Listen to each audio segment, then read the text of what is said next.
Hello dear students, कैसे हो आप सब। I hope all of you will be okay and are constantly doing your studies. In this video we will discuss about the 12th physics 3 main point, relation between electric field and potential, area vector, and third one is the electric flux. Guys, I am telling to you these three topics will be used in a further topic, so guys keep continue watching this video with fully concentration without wasting of time. Let's start the topics.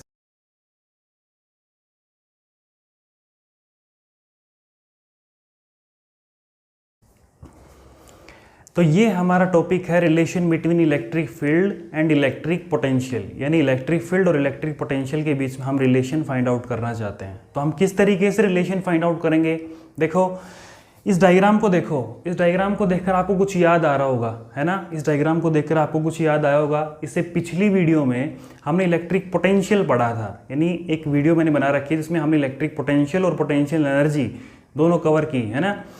तो उसमें हमने same diagram का use किया था, है ना। और अब इस वीडियो में हम फिर से उसी डायग्राम के बेस्ड पे अपना टॉपिक कर रहे हैं, relation between electric field and potential. मैं आपको बार बार कह रहा हूँ कि पिछले वीडियोज यानी पिछले टॉपिक्स के हिसाब से मैं अगले टॉपिक्स कवर करवाऊंगा, समझ गए। तो जिसने पिछले टॉपिक नहीं देखे हैं तो एक बार देख ले। तो इस डायग्राम में क्या था कि एक पॉइंट चार्ज था, उसे आर डिस्टेंस पे एक पी पॉइंट हमने कंसिडर किया था जहां हम इलेक्ट्रिक पोटेंशियल फाइंड आउट कर रहे थे, समझ में आ रहा है। और इन्फिनिटी से हम किसी चार्ज को मूव कराकर ला रहे थे ए पॉइंट तक, और उस चार्ज की वैल्यू थी 1 कूलम, समझ गए। अब ए से बी तक अगर हमें उसको मूव कराना है तो हमें एक्सटर्नल फोर्स लगाना पड़ता था, यानी ए से बी तक मूव कराने में हमें एक्सटर्नल फोर्स लगाना पड़ता था, समझ गए। और ऑलरेडी पॉजिटिव चार्ज है, ये भी ऑलरेडी पॉजिटिव चार्ज है। अगर ए से बी तक हम उसको मूव करा रहे हैं एक्सटर्नल फोर्स लगाकर, तो ये सोर्स चार्ज उसके ऊपर एक इलेक्ट्रोस्टैटिक फोर्स लगा रहा है, क्योंकि दोनों पॉजिटिव हैं, एक दूसरे को रिपेल करेंगे, है ना। तो इस चार्ज का मैग्नीट्यूड कम है इस चार्ज के मैग्नीट्यूड के मुकाबले, ठीक है। तो ये सोर्स चार्ज इसके ऊपर क्या लगाएगा, एक फोर्स अप्लाई करेगा, और फोर्स कैसा है, रिपल्सिव। और उस फोर्स की डायरेक्शन होगी ये वाली, यानी दो चार्जेस के बीच में जो फोर्स लगता है उसको हम बोलते हैं इलेक्ट्रोस्टैटिक फोर्स, और उस इलेक्ट्रोस्टैटिक फोर्स की डायरेक्शन होगी ये वाली। और हम जो लगा रहे हैं एक्सटर्नल फोर्स, उसकी डायरेक्शन ये है, यानी दोनों फोर्स की डायरेक्शन अपोजिट है। तो साइन किसका यूज करेंगे, नेगेटिव का, समझ गए। देखो हम किस तरीके से रिलेशन फाइंड आउट करते हैं। ए से बी तक मूव करा रहे हैं, मतलब स्मॉल डिस्प्लेसमेंट हो रहा है dx, क्योंकि टोटल डिस्टेंस इस चार्ज से लेकर ए तक की कितनी है, x। अगर हम इसको थोड़ा सा मूव करा रहे हैं तो स्मॉल डिस्प्लेसमेंट होगा, यानी कि इस डिस्टेंस का स्मॉल एलिमेंट उसको हमने dx कंसिडर किया है। तो जब हम फोर्स अप्लाई कर रहे हैं तो स्मॉल डिस्प्लेसमेंट हो रहा है, तो वही हमारे पास क्या होता है, वर्क डन। वही हमारे पास क्या होता है भाई, वर्क डन, ठीक है। तो फोर्स आपको पता है, इलेक्ट्रिक फील्ड क्या होती है, फोर्स पर यूनिट चार्ज। तो यहाँ से फोर्स की वैल्यू निकाल लो, क्या आ गया, Q इंटू ई। इसकी वैल्यू कहाँ पुट कर दोगे, यहाँ पर। तो वर्क डन हमें क्या मिला, Q into E dot D x, है ना। और डॉट प्रोडक्ट को जब भी हम हटाते हैं तो किसका यूज करते हैं, कोस थीटा का। तो Q E D X cos of theta, D W is equal to Q E D X cos of theta. अब यहाँ पर देखिए जो थीटा है ना, तो ये थीटा किन किन के बीच का है, इलेक्ट्रिक फील्ड और स्मॉल डिस्प्लेसमेंट। डायग्राम में देखो पॉजिटिव चार्ज है, इलेक्ट्रिक फील्ड कहाँ होती है, बाहर की तरफ। इलेक्ट्रिक फील्ड कहाँ होगी, आउटवर्ड डायरेक्शन में। यहाँ देखो ए से बी तक हम मूव करा रहे हैं, डिस्प्लेसमेंट कहाँ हो रहा है, ए से बी, यानी डिस्प्लेसमेंट की डायरेक्शन ये हो गई, इलेक्ट्रिक फील्ड की डायरेक्शन ये हो गई, समझ गए। तो इनके बीच का एंगल कितना है, 180 डिग्री, है ना। तो कोस 180 किसके बराबर हुआ,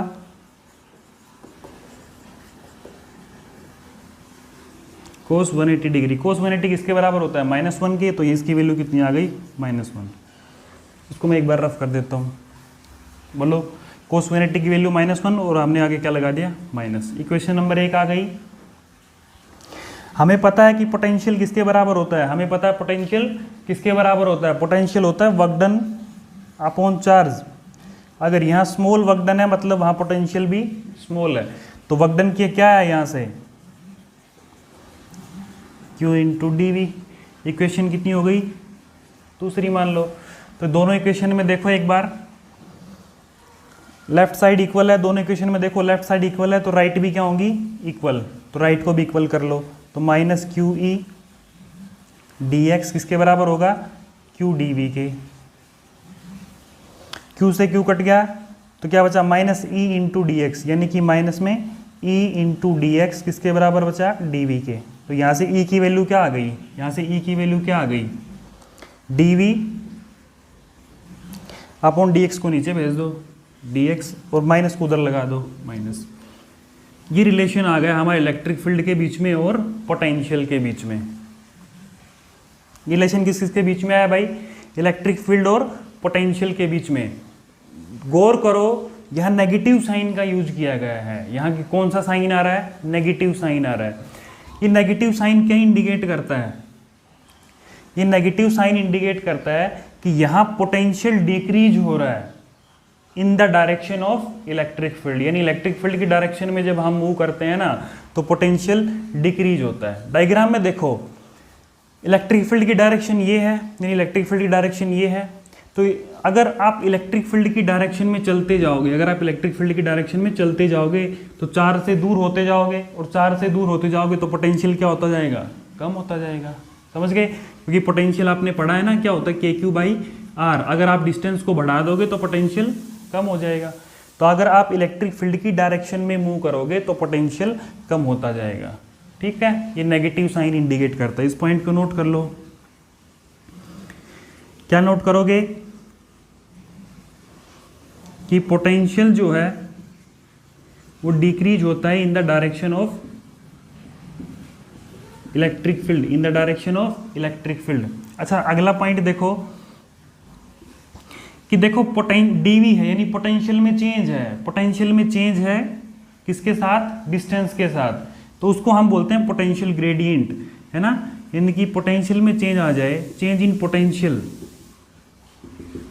विद डिस्टेंस, इस चीज को हम बोलते हैं पोटेंशियल ग्रेडियंट। इसको हम क्या बोलते हैं भाई, पोटेंशियल ग्रेडियंट। ध्यान रखना, पोटेंशियल ग्रेडियंट अगर आपसे कोई पूछ ले क्या होता है तो क्या बताओगे, minus D V by D X, यानी कि पोटेंशियल में चेंज हो रहा है टाइम के डिस्टेंस के हिसाब से, है ना। तो पोटेंशियल में चेंज होगा डिस्टेंस के साथ, उसको हम बोलते हैं पोटेंशियल ग्रेडियंट। नोट करो, एक बार स्क्रीनशॉट लो इसका। स्क्रीनशॉट ले लिया। तो यहाँ ये रिलेशन इलेक्ट्रिक फील्ड का और पोटेंशियल का, है ना, यानी पोटेंशियल डिस्टेंस के साथ कम हो रहा है, और कम हो रहा है तो मतलब किसकी डायरेक्शन में कम हो रहा है, इलेक्ट्रिक फील्ड की डायरेक्शन में। ये नेगेटिव साइन इंडिकेट करता है। ठीक है, इलेक्ट्रिक फील्ड की यहाँ से एक और यूनिट आ गई, देखो पोटेंशियल की वोल्ट, डिस्टेंस की मीटर, तो आप वोल्ट पर मीटर में भी इसको डिफाइन कर सकते हो। समझ गए। इसके अलावा अगर ये कोऑर्डिनेट x में होगा, अगर हम x के अलोंग इलेक्ट्रिक फील्ड निकालेंगे तो यहाँ पे क्या हो जाएगा, del V upon del x। अगर y का कोऑर्डिनेट होगा ई वाई निकालेंगे तो del V Y by del Y, z के along del V by del z। समझ गए। तो ये रिलेशन है, इसको आप ध्यान रखो। एक कई बार एग्जाम में डायरेक्ट भी प्रूफ पूछ लिया जाता है ना, टॉपिक का नाम ना देकर डायरेक्ट ये पूछ लेता है कि इसको प्रूव करो। ठीक है, तो अब हम पढ़ रहे हैं एरिया वेक्टर। अब हम एरिया वेक्टर के बारे में पढ़ेंगे। देखो ये है एरिया वेक्टर, यानी कि एरिया वेक्टर क्या होता है, किस तरीके से हम उसको डिफाइन करते हैं, ये सारी चीज़ें मैं बताऊंगा, है ना। तो एरिया एक स्केलर क्वांटिटी है because it has only magnitude but not direction, है ना। लेकिन जब हम प्लेन की बात करते हैं, अगर हम वेक्टर की बात करना शुरू कर देते हैं तो हमें पता होना चाहिए कि उसके मैग्नीट्यूड भी होगा और उसकी डायरेक्शन भी होनी चाहिए। तो अगर वो वेक्टर होगा तो उसकी डायरेक्शन भी होगी। तो एरिया की डायरेक्शन को हम किस तरीके से डिफाइन करेंगे, क्योंकि हम यहाँ पर एरिया वेक्टर पढ़ रहे हैं, है ना। अगर वेक्टर में उसको डिफाइन करना है तो उसकी डायरेक्शन क्या होगी, समझ गए। तो उसकी डायरेक्शन के लिए हमें क्या करना पड़ेगा, देखो सपोज करो हमने सबसे पहले एक प्लेन सरफेस कंसीडर कर लिया, एक प्लेन सरफेस कंसीडर कर लिया, इसका एरिया ए है, इसका एरिया कितना है ए, है ना। तो सरफेस एरिया का हमने एक एरिया एलिमेंट कंसीडर कर लिया, इसको हम डी ए से लिख लें या फिर डेल ए से लिख रहे हैं, उसको हम किससे लिख रहे हैं, डेल ए से, या फिर डी ए भी लिख सकते हो, है ना। तो पूरे एरिया का ये एक एरिया एलिमेंट है ना। और इस एरिया एलिमेंट की डायरेक्शन कहाँ होगी, इस एरिया एलिमेंट की डायरेक्शन कहाँ होगी, देखो एरिया वेक्टर क्या होता है? वो वेक्टर होता है जिसकी direction perpendicular to the plane होती है, यानी इस प्लेन के बिल्कुल परपेंडिकुलर जो डायरेक्शन होगी उसको हम बोलेंगे direction of the area element. यहाँ पे डेल ए क्या है? Area element. यहाँ पे डेल क्या है? एरिया एलिमेंट का मैग्नीट्यूड है। ठीक है, तो इसकी डायरेक्शन कहाँ होगी? बिल्कुल इसके परपेंडिकुलर नॉर्मल, और उसको हम किससे डिनोट करेंगे? उसको एन कैप से। एन कैप जो है ना यूनिट वेक्टर है, इसकी वैल्यू 1 ही है, इसकी वैल्यू क्या है? यूनिट ही होती है ना। लेकिन ये काम क्या आता है? ये डायरेक्शन को डिफाइन करने के लिए काम आता है। यूनिट वेक्टर केवल डायरेक्शन को डिफाइन करने काम आता है, और किसकी डायरेक्शन को डिफाइन कर रहा है? इस एरिया एलिमेंट की डायरेक्शन को। ठीक है, तो यहाँ पर अगर एरिया एलिमेंट वेक्टर की बात करें तो हमें इसके ऊपर क्या लगाना पड़ेगा? वेक्टर। तो इसको हम इस तरीके से लिख सकते हैं, डेल ए किसके बराबर? डेल ए के। अगर यहाँ पोजीशन वेक्टर यूज कर रहे हैं तो पोजीशन वेक्टर इसकी डायरेक्शन कौन बताएगा? एन कैप, है ना। अगर यहाँ पोजीशन वेक्टर का यूज कर रहे हो तो यहाँ यूनिट वेक्टर का यूज करो, समझ गए। तो यहाँ यूनिट वेक्टर क्या बता रहा है? Direction of this area element, इस एरिया एलिमेंट की डायरेक्शन को बता रहा है। डायरेक्शन कहाँ होगी? बिल्कुल परपेंडिकुलर, यानी इसके और सरफेस के बीच में 90 डिग्री का एंगल रहेगा। समझ में आ रहा है? तो इस चीज़ को आप ध्यान रखो, इस चीज़ को आप ध्यान रखो, है ना। तो एरिया वेक्टर क्या होता है? वो वेक्टर जो प्लेन के बिल्कुल परपेंडिकुलर होता है। तो और वो वेक्टर किसकी डायरेक्शन को शो करेगा? इस एरिया एलिमेंट की डायरेक्शन को। ठीक है, तो ये एरिया वेक्टर था, समझ गए। इसको नोट कर लो। अब हम पढ़ेंगे इलेक्ट्रिक फ्लक्स के बारे में। इलेक्ट्रिक फ्लक्स के बारे में, इलेक्ट्रिक फ्लक्स क्या होता है वो देख। फ्लक्स है ना, तो इलेक्ट्रिक फ्लक्स क्या होता है? जितनी number of electric field lines अगर जिस एरिया से पास होंगी, है ना, जितने एरिया से जितनी number of electric field lines pass होंगी वो उसका क्या होगा? Electric flux. समझ गए? देखो कैसे। सपोज करो हमारे पास ये एरिया है, ये सरफेस एरिया है ना, और इससे ये number of electric field lines pass हो रही हैं।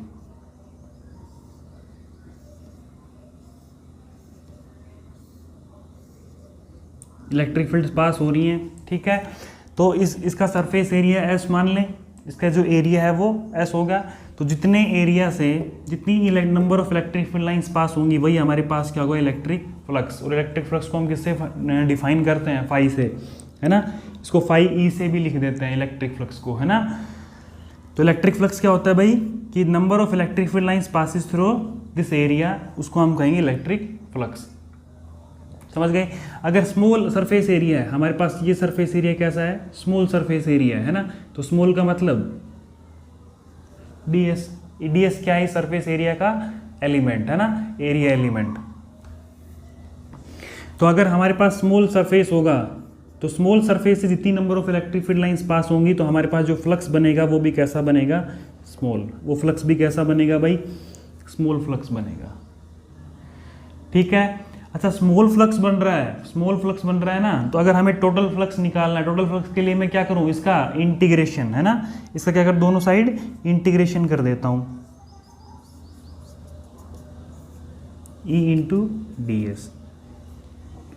इंटीग्रेशन से ये कैंसिल, डिफरेंशिएशन, तो फाई ई मेरे को क्या बचा? Integral E into D S. समझ में आ गया? Integral E into D S, समझ गए? अब देखो, इसको इक्वेशन नंबर 1 मान लो, इसको इक्वेशन नंबर 2 मान लो, ऐसा ही, है ना। आगे करेंगे जब ध्यान रह जाएगा कि कौन सी इक्वेशन का यूज कर रहे हैं। इतना क्लियर है? अच्छा, इलेक्ट्रिक फ्लक्स वो होता है कि जितनी नंबर ऑफ लाइन दिए गए सरफेस से पास हो, है ना। अब जैसे बाहर से जो इलेक्ट्रिक फील्ड लाइन पास हो रही है उनको तो हम काउंट करेंगे नहीं, उनको तो हम काउंट करेंगे नहीं, क्योंकि हमारे पास जितने सरफेस से इलेक्ट्रिक फील्ड लाइन पास होंगी ना उसी को हम काउंट करेंगे। यानी हमारे पास जो ये सरफेस है ना, ये जो एरिया है वो क्लोज्ड सरफेस एरिया है। हमारे पास जो ये जो एरिया है वो कैसा है? क्लोज्ड है ना। तो क्लोज्ड सरफेस के लिए मैं यहाँ पे क्या यूज करूँ? क्लोज्ड इंटीग्रल का, है ना। ये किसको शो कर रहा है भाई? Closed integral. क्लोज्ड इंटीग्रल का मतलब होता है कि जो इलेक्ट्रिक फील्ड लाइंस पास होंगी वो एक फिक्स एरिया से पास होंगी, है ना। वो एरिया जो है वो क्लोज्ड है, समझ गए? तो इसलिए हमने इसका क्लोज्ड इंटीग्रल यूज किया है ना। यहां पर ध्यान से देखो, E into D S, dot product को हटाएंगे। अगर हम डॉट प्रोडक्ट को हटाएंगे तो मुझे फ्लक्स कैसा मिलेगा? कोस ऑफ थीटा, समझ गए? थीटा किस किसके बीच का एंगल है? देखो एरिया वेक्टर के बीच का एंगल है और इलेक्ट्रिक फील्ड के बीच का एंगल है, तो इलेक्ट्रिक फील्ड की डायरेक्शन क्या है, इधर, और ये सरफेस कुछ इस तरीके से, ये सरफेस कुछ इस तरीके से है और इलेक्ट्रिक फील्ड लाइंस इस तरीके से पास हो रही हैं। तो इस सरफेस का एरिया वेक्टर कहाँ होगा, बिल्कुल इसके परपेंडिकुलर, अभी पढ़ाया था मैंने पीछे, है ना, सरफेस के बिल्कुल परपेंडिकुलर। तो प्लेन कुछ इस तरीके से है ना, तो बिल्कुल इसके इधर होगा या फिर इधर होगा, समझ गए। तो एरिया वेक्टर की डायरेक्शन कहाँ होगी, वो भी इधर होगी, इलेक्ट्रिक फील्ड के अलोंग। दोनों के बीच का एंगल कितना होगा, 0, और तो cos 0 किसके बराबर होता है, 1 के। cos 0 किसके बराबर होता है, 1 के। तो मेरे पास खाली क्या बचा, EDS, यानी कि अगर थीटा 0 डिग्री है, अगर थीटा 0 डिग्री है तो फ्लक्स कैसा मिलेगा, पॉजिटिव। फ्लक्स कैसा रहेगा, पॉजिटिव, समझ गए। अगर हम थीटा को चेंज कर दें, यानी कि हमारे पास सपोज करो ये सरफेस है और number of electric field lines कुछ इस तरीके से पास होनी शुरू हो जाएं। Number of electric field lines इस तरीके से पास हो गई, तो इस प्लेन सरफेस का एरिया वेक्टर कहाँ होगा, बिल्कुल इसके नॉर्मल। इलेक्ट्रिक फील्ड कहाँ, इधर। तो कितना एंगल बना रही है, थीटा एंगल बना रही है, थीटा एंगल बना रही है ना। तो यहाँ पे कोस थीटा क्या होगा, देखो अगर अलोंग है तो 0 डिग्री, अगर परपेंडिकुलर हो जाए यानी इलेक्ट्रिक फील्ड लाइंस कुछ इस तरीके से पास हो, है ना, इलेक्ट्रिक फील्ड लाइंस कुछ इस तरीके से पास हो, तो एरिया वेक्टर और इलेक्ट्रिक फील्ड की लाइन के बीच में कितना डिग्री का एंगल बनेगा, 90 का। cos 90 0, तो यहाँ पे फ्लक्स क्या मिलेगा, 0। यानी अगर एंगल 90 डिग्री होगा तो फ्लक्स कैसा मिलेगा भाई, 0। फ्लक्स कैसा मिलेगा, 0। ठीक है, नोट करो।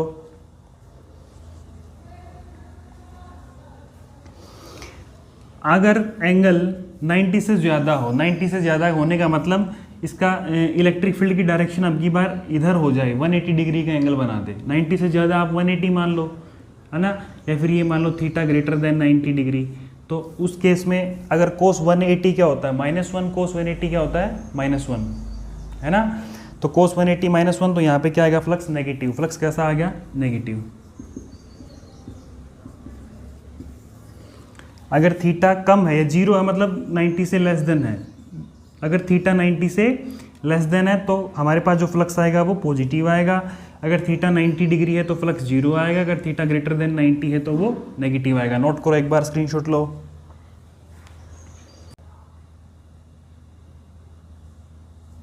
स्क्रीनशॉट ले लिया। तो यहाँ पे देखो ये सरफेस एलिमेंट है, ये क्या है, सरफेस एलिमेंट। इसकी डायरेक्शन को कौन शो करेगा, एन कैप, अभी मैंने बताया था। तो इसकी डायरेक्शन इधर होगी, इलेक्ट्रिक फील्ड की भी इधर, एंगल 0, तो हमारे पास कितना आया, फ्लक्स पॉजिटिव। अगर थीटा 90 होगा तो फ्लक्स 0 रहेगा। अगर थीटा ग्रेटर देन 90 है तो फ्लक्स कैसा रहेगा, नेगेटिव। इस चीज़ को आप नोट कर लो, समझ गए। उसके बाद फ्लक्स कैसी क्वांटिटी है, स्केलर क्वांटिटी। फ्लक्स कैसी क्वांटिटी है भाई, स्केलर क्वांटिटी, नोट कर लो। इसकी यूनिट की बात करें तो यूनिट क्या होगी, इलेक्ट्रिक फील्ड की यूनिट क्या होती है, ई हमें पता है क्या होता है, force per unit कुलाम, force per unit charge, force per unit charge. तो फोर्स को हम क्या लिखते हैं, न्यूटन, और चार्ज को कुलाम। न्यूटन पर कुलाम, कुलाम को ऊपर लगे तो कुलाम इनवर्स होगा, इनटू में एरिया, है ना, और एरिया के लिए हम क्या यूज करते हैं, मीटर स्क्वायर। तो ये क्या आ गई, उसकी यूनिट आ गई।